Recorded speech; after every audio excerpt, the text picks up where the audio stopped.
All right, welcome back to another edition of Boundaries and Brotherhood, and we're gonna have a special 2026 edition of what Miss Carrie Pullaro been missing her for the past couple of weeks. But today, the topic is you're not single, right? You're not single.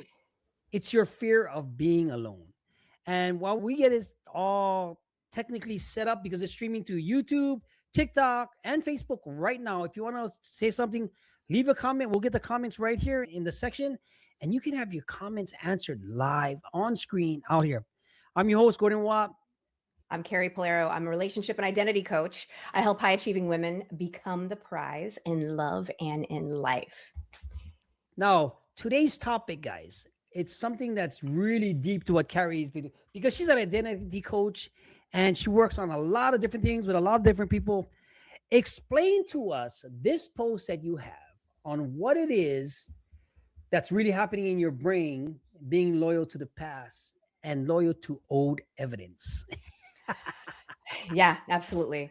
So, because so many people think that or especially women, like, oh my God, I'm waiting. I'm waiting for love to find, like, I'm waiting for love to find me. And that's absolutely not true. Like, I'm single. They accept this identity of being single, but what they're not recognizing is there's like a program running behind the background. And it's Mm, the thinking, the thought process of the past. Like my interesting. my brain is going to be loyal to my past, not committed to what I want to create in my future.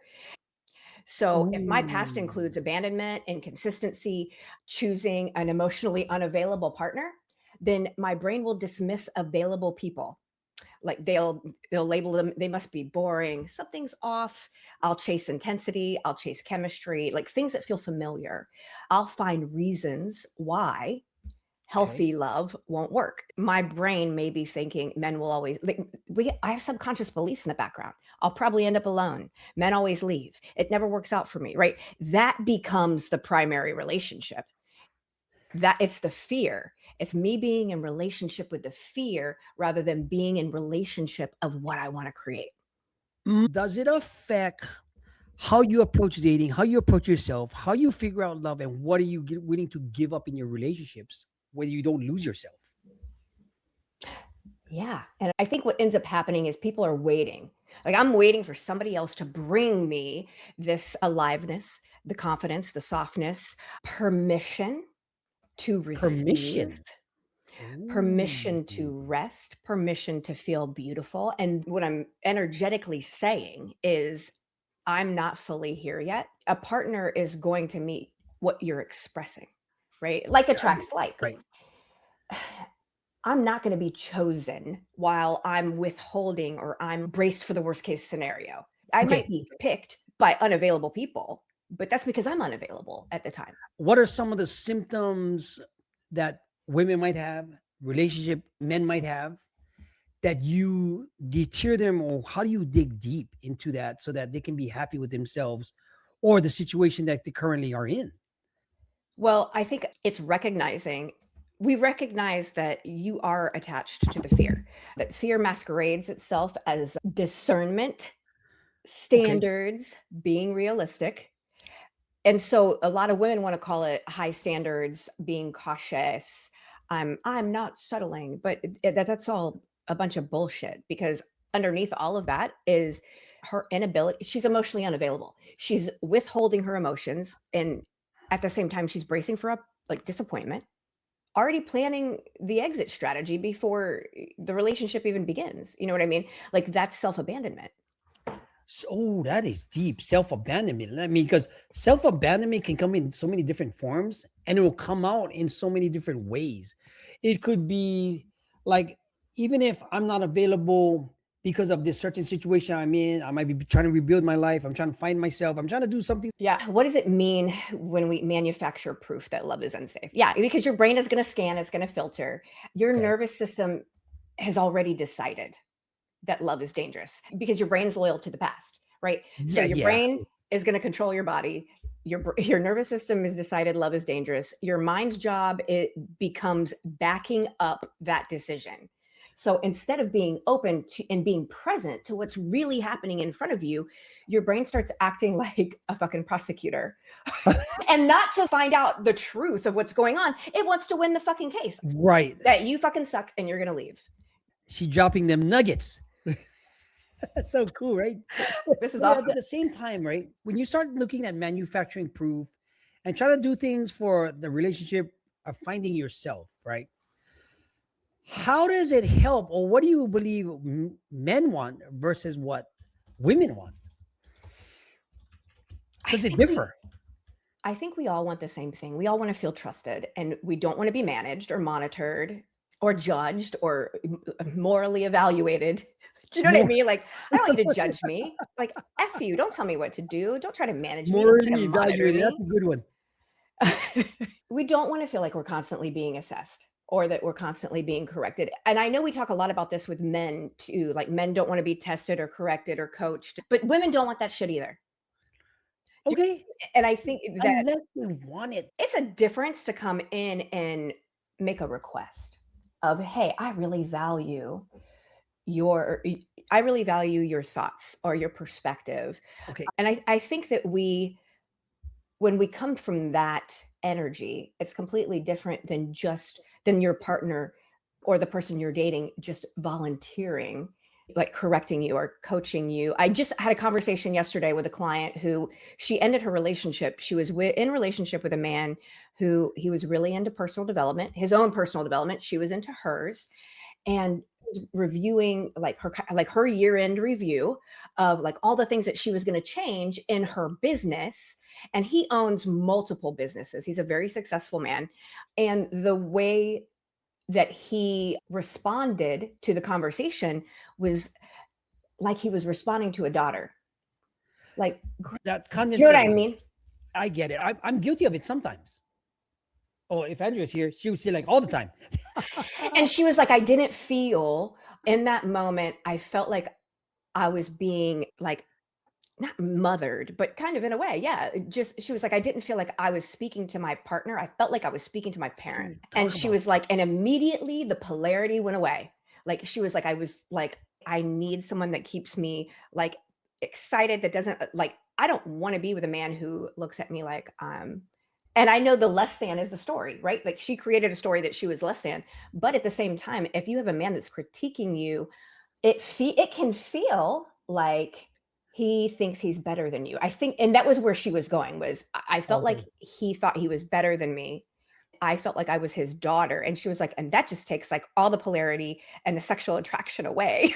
Yeah. And I was like, oh, I can totally get that. I can totally understand that. Yeah. But then that's kind of cool. In fact, Andrea, where's Andrea? Come over here, Andrea. We're gonna get Andrea. It's 2026. This is gonna be live. This is something new. This is fun. Did you listen to what Carrie just said? Okay. She said, you know, there was some. In fact, give a come. This is live. So it's like when a woman broke up a relationship with a man because she thought, because he was a business person, he was doing that, and he talked to her like it was his daughter.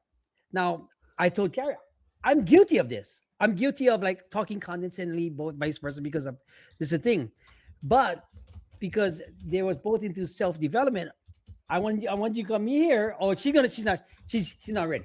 She goes, what do you think about that and how I do it? This is raw, unfiltered. This is live on YouTube stream and TikTok. Talk. Yes. Like, I want to punch you in the face. You heard that, Carrie? No, I didn't hear that. She said, I want to punch him in the face.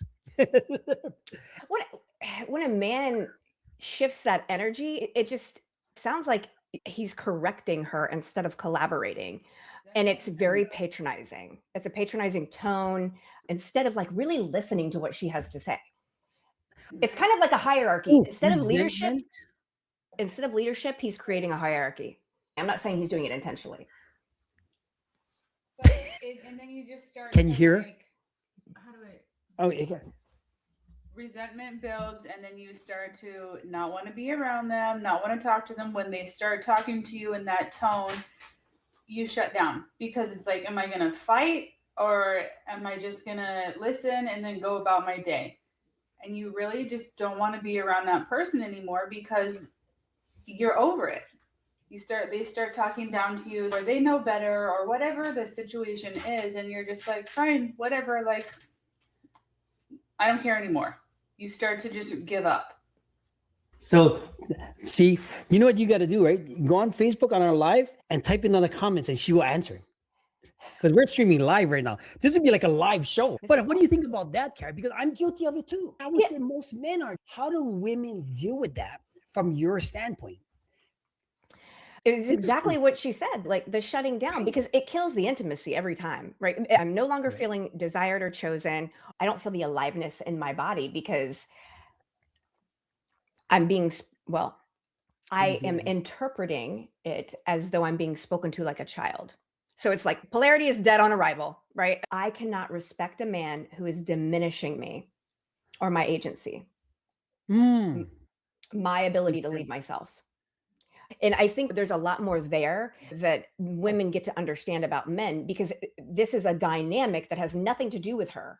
And so that was one of the things that I spoke to my client about yesterday. I was like, you understand that this has nothing to do with you. And she said, I get that, but I know that I don't want to be in relationship with someone like that.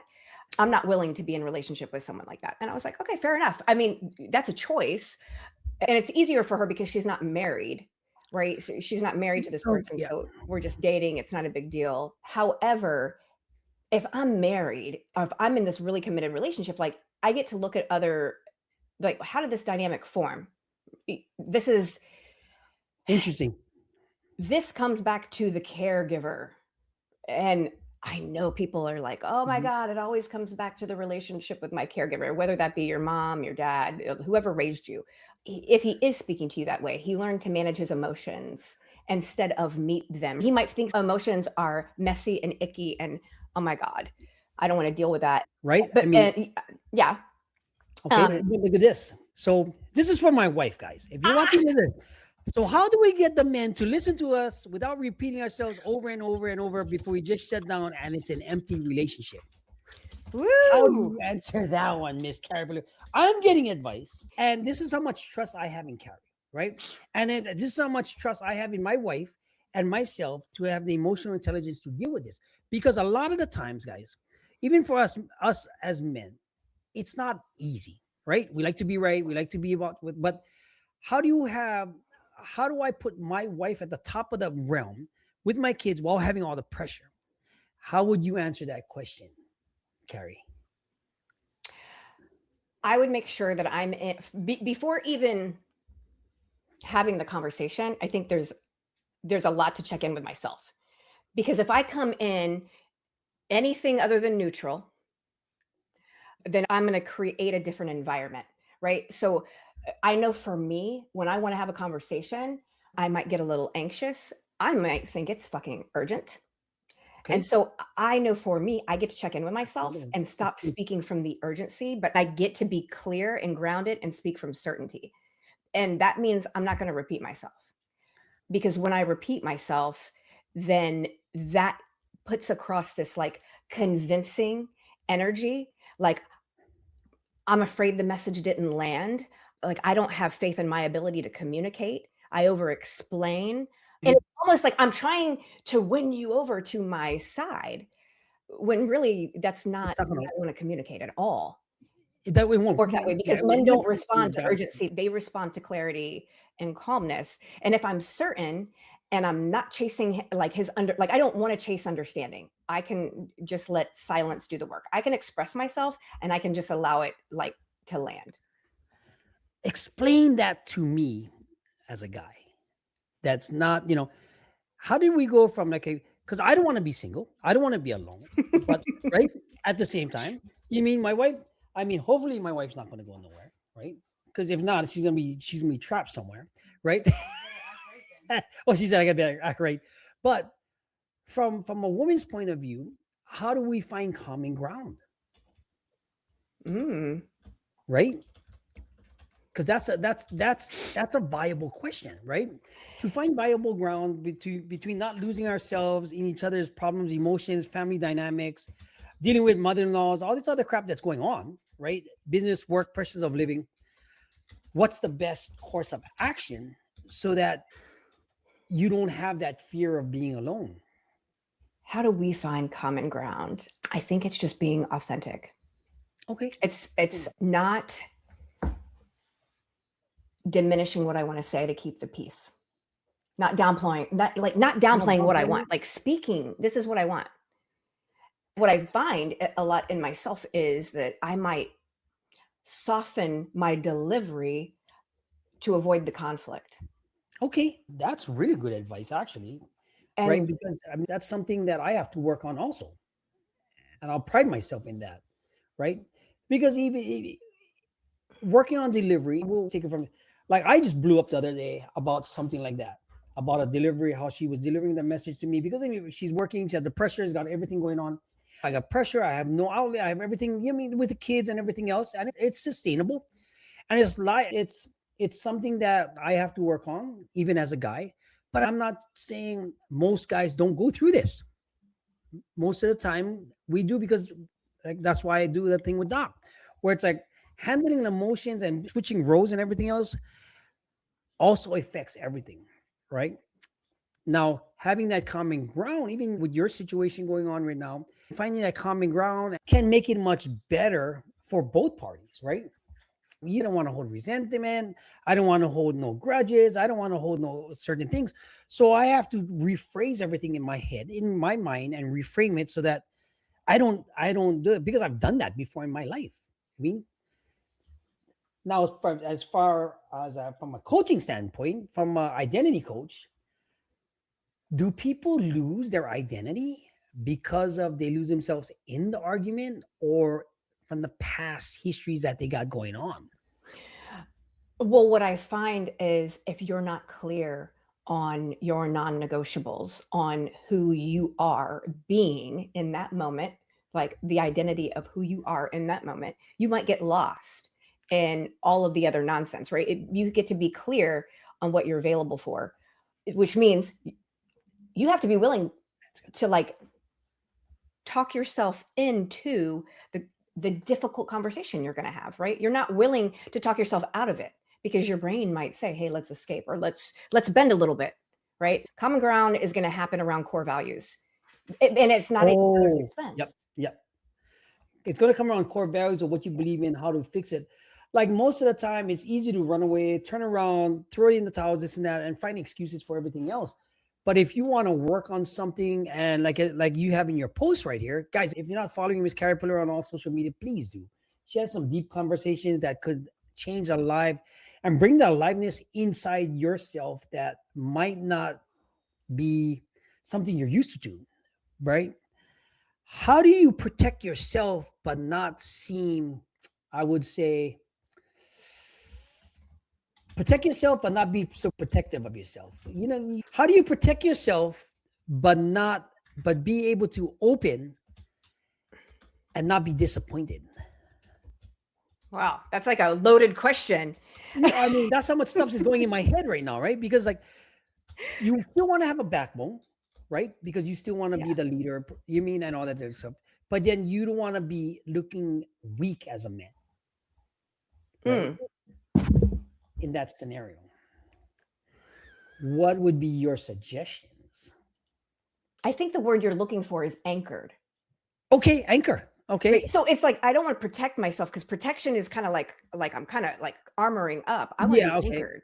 Yeah. I want to be anchored in the conversation. And so I want to be connected to myself, not abandon myself, right? That's what I'm getting at. I can still express myself. I can know that the other person doesn't have to agree with me. I think that's a lot of the misunderstanding. It's like when I go in to have this difficult conversation, the end result must be, I'm attached to an end result of they must agree with me. And no, that's not the case. We don't have to agree. We can agree to disagree. Absolutely. We can find a common ground.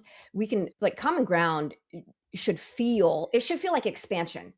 And what I mean by that is, if I feel not heard, smaller, less than, after my meeting in the middle conversation, then that means I didn't find common ground. Where do I get to go? I clearly did not communicate fully what I was trying to communicate.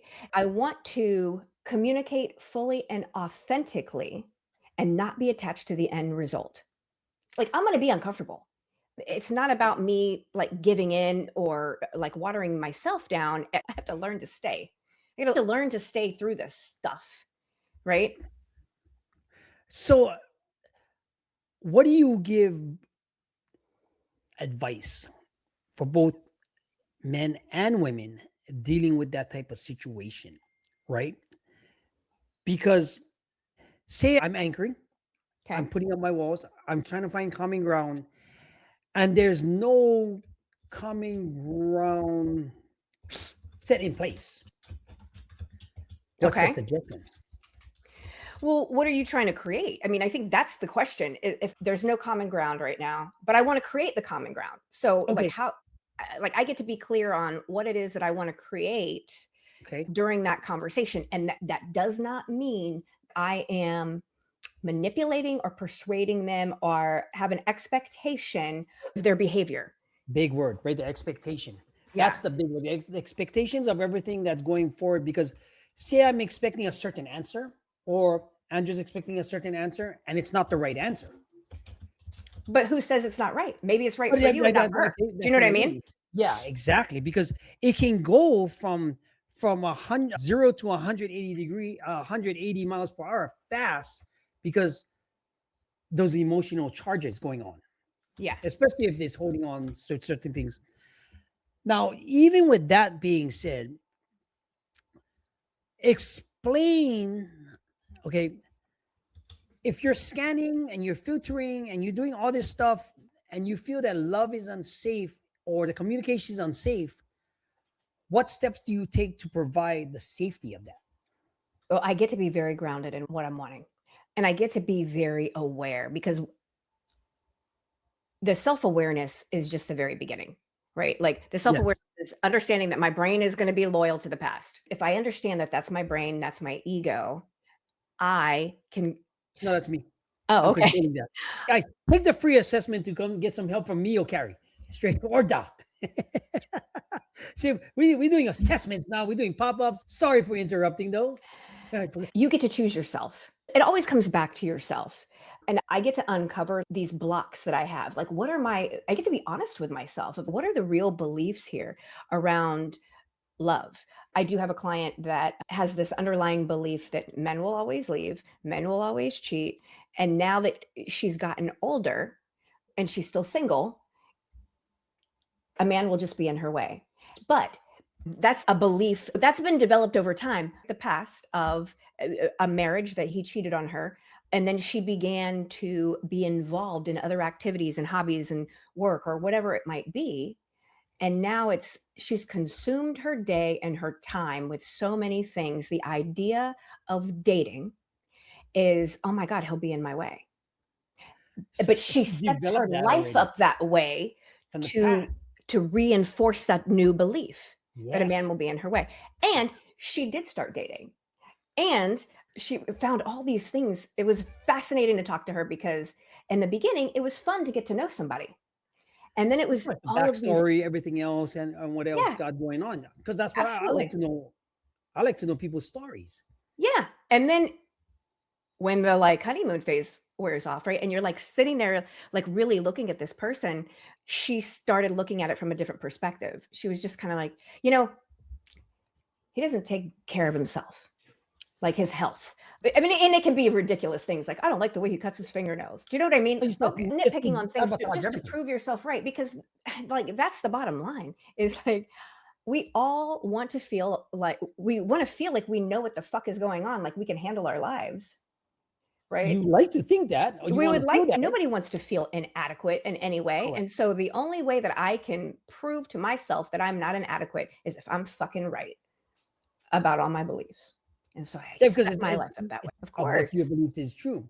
Now, I've created a program that challenges those things through. In fact, I might have it right up here. It's interesting. It's interesting you say that because that this right here. See that? Can you see that? Let me see that. I'm going to show you. This is what we learned. I created this. I created it for the nonprofit. I created it for this. So this right here It has an event of what you believe, the emotional outcome, and the behaviors, right? So when you put everything, when you put everything about it from my book, now if you want to change the connected perception, the attitude, the block that you're going to use, the desired outcome you want, and the behavior change your behaviors, this is how I'm creating that app that I got going on right here. But at the same time, when you reframe that old beliefs, because it took me a hard time to believe, like, why was I always messed up? Why was I always going in and out of jail? Why was I could go out of jail like 2 days later, I'd be right back in that place. You know what I mean? This is my cycle. So, but it all came down to old beliefs, old traumas, and everything. I didn't get help because I didn't have the understanding of it. And it also can do that for the relationships. Also, you just don't know how to change. Oh my God, yes. And I think one of the biggest things that shifted for me in the very beginning was shifting my fucking language, because I get to separate the prediction from the truth. Because like I said, the brain is going to predict based on the memory, not the fucking reality. Right. That's deep. Because even for that situation, right, you don't understand that you want to change. Let's keep it 100%, right? The reason why a lot of times you just don't know what to do is because you never have the tools to do it and you don't want to do it.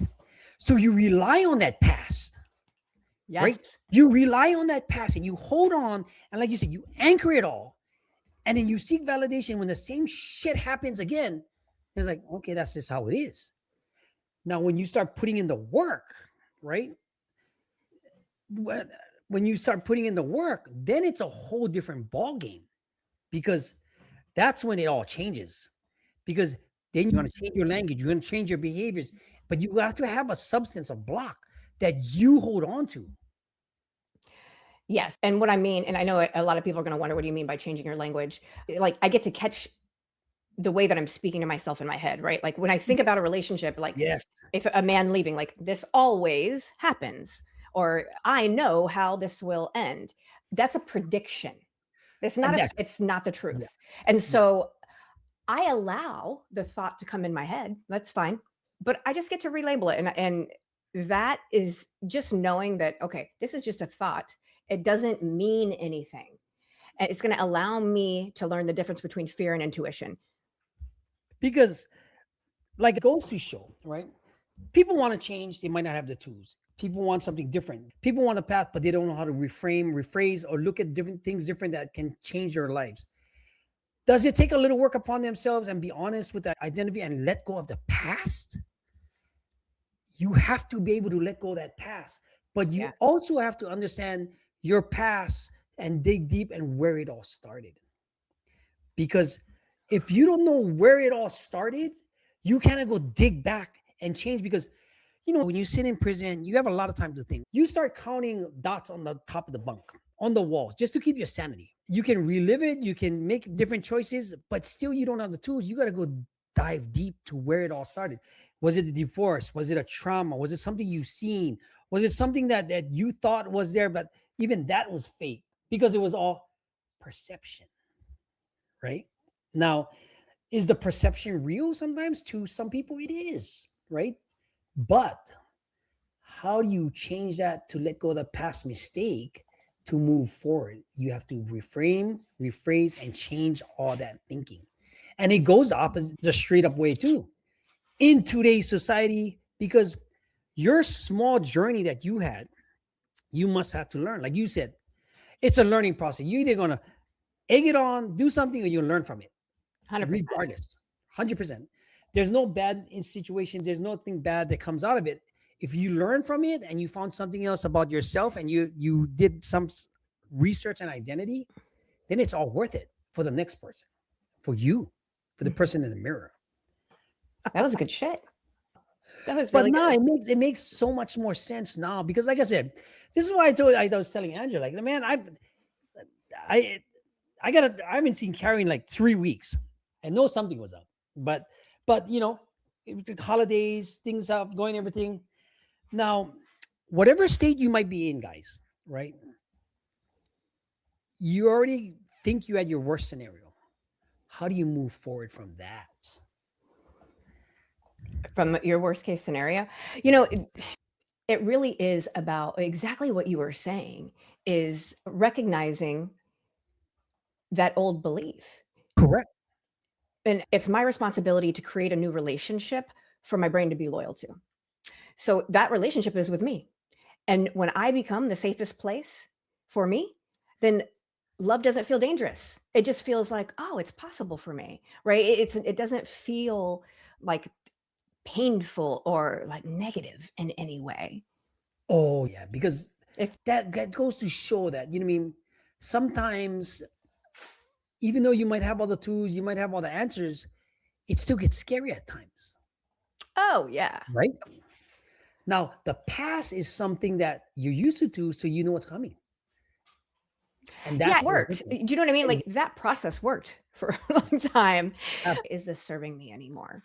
And I get to be, conscious of my body, because it's not just the thinking. It's like my brain will activate my body to respond in a particular way.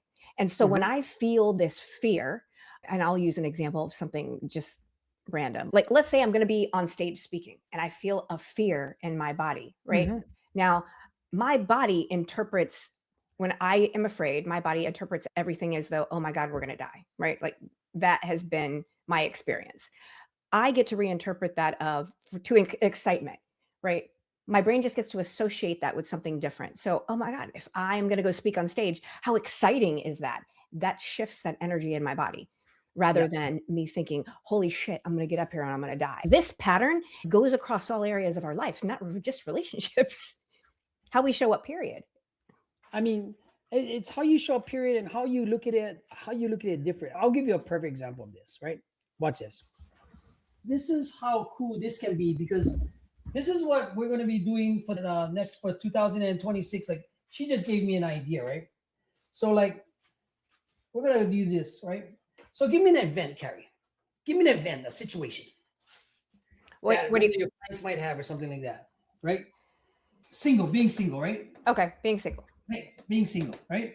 That's the event that's going to happen. The belief of their old belief, right, might be something like what that person might be feeling I'm going to be this way forever. Love is not available for me. forever. Perfect, right? Now, the emotional outcome of that, the feelings, the actions, what are you feeling? Anxiety. Anxiety. Like my chest is tight. Chest is tight. Yeah, my chest is tight. I can hardly swallow. I Can't feel swallow. I feel tension in my jaw. Okay. Now, perfect. Okay. You see all this down here, right here? This is all your past behavior. Your past behavior, your old things, whatever you got. Now, how we're going to rephrase this whole situation, this is something me and Carrie, guys, this is something me and Carrie are going to teach going through 2026 by working with us, right? Now, what are some of the connected approach that you're going to be connected by single that you're going to challenge with your attitudes or your values, right? So you want to change the perception, right? Now over here, I have my things that I use, but what are some of your attributes, your values that you hold on to? And we're going to challenge that. What is something your core values? So now I want to be clear. Are you asking about what I'm currently believing about being single? Okay, this is the whole situation. That situation in the past. Reframe it, but you also have to have some sort of values that you believe in. We're going to use that to challenge your behaviors to block that bad attitude. Right? So what is a core value do you believe in? Integrity, honesty. Perfect. So integrity. What else? Honesty, loyalty, love. Okay, perfect. We'll just use that as an example. Now, if you're single and you're looking for integrity in yourself, your connected approach would be, if you're being objective and open-minded, is I'll find somebody. Or someone will choose me. Or how about I'm a good fucking catch? Yeah, good catch, right? Okay. The whole thing is, see this behavior down here? That's going to change. Yes. Oh, this is so good. If you change this, I'm a good catch, to using one of your attitudes, not the ones I created, with being honest with yourself, right? Yep. It goes right. What's the desired outcome of your behavior? I'll be in relationship with loving me. Yes. And what will your behavior say? what will I feel in my body? Yes. I will feel centered, grounded, calm. Centered, Yeah, calm. grounded. Now, look at this, right? Same situation, same perception, but look the difference. Your actions. My actions will be different because I'm neutral. I'm now responding Right. instead of reacting. No reaction, Yeah, there's no emotional charge. no charge, No self beat up. no beat up. Yeah. Now, what do you think about this sheet? Dude, that's amazing. I love that. Right? So now I use this in business. I use this in sales. I've used this in my coaching. I've used this in so many different things that each one has. But when you look at how you can change your perception, because you change your beliefs, you change your thinking, you change your behavior, you change your path, you change your dream. Because you Man. change your beliefs, you change your emotions, you change your behaviors, you change your path, you change your dreams. It goes in 5 steps and starts with that thing right there. Right? Because a lot of the times you haven't figured it out. And I get it because it took me a while to figure that out. Right? And it's not perfect.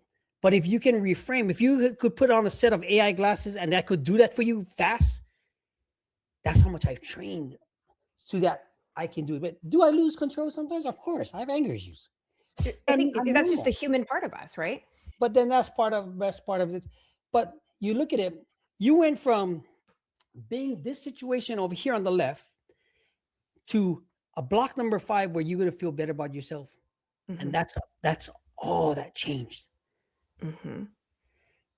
Oh man, that was great. Thank you for sharing that with me. I mean, this is what I mean, because going on to 2026, I can use it for business, I can use it for coaching, I can use it for sales. And this is where 2026, I mean, we're going to make super offers for you to get help between both of us, Doc, and everything else. As you can see, everything has upgraded on my production level.